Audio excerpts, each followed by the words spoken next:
Stopping sideshows and street racing. Tonight, California Highway Patrol officers are getting the green light to increase enforcement efforts with the help of a statewide grant. Action News takes a closer look at how that money will be used to curb the dangerous crime. And thanks for joining us tonight for Action News. I'm Warren Armstrong. And good evening. I'm Margot Kim. Action News reporter Brianna Willis joins us live in studio with the plan to prevent reckless behavior on our roads, even before people gather at intersections to watch it. Brianna? Well, Warren, Margot, that $2 million grant will also allow officers to use social media to target people organizing dangerous sideshows. The CHP says this illegal activity not only disrupts the community, but can also lead to violence and death. Tackling street takeovers and dangerous sideshows is the goal of a grant awarded to the California Highway Patrol. We have been targeting these illegal activities wholeheartedly. In doing so, we've written thousands of tickets, impounded thousands of vehicles. Fresno CHP officer Mike Salas says the $2 million in federal funding will go towards the STREET program, which stands for Sideshow, Takeover, Racing, Education, and Enforcement Task Force.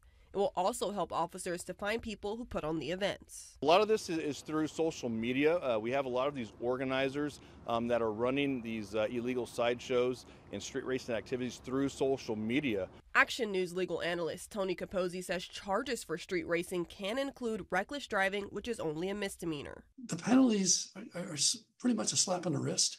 Until we get tougher on the penalties in this case, speed racing is going to be there. He says the legislature has started to add impounding vehicles and suspending licenses as potential punishments, but street racing can lead to more crime. These things are deadly. They really are, and we've seen it statewide that people are losing their lives. People are getting injured. Street racing in Fresno has claimed the life of 17-year-old Sanger High student Allison Chang and her cousins, 21-year-old Linda Chang and 27-year-old Christopher Vang. They were killed in December of 2020 when officers say an 18-year-old ran a red light while racing and slammed into their truck at Bullard and Palm. The cars go out of control and someone's killed. They can then be prosecuted for murder.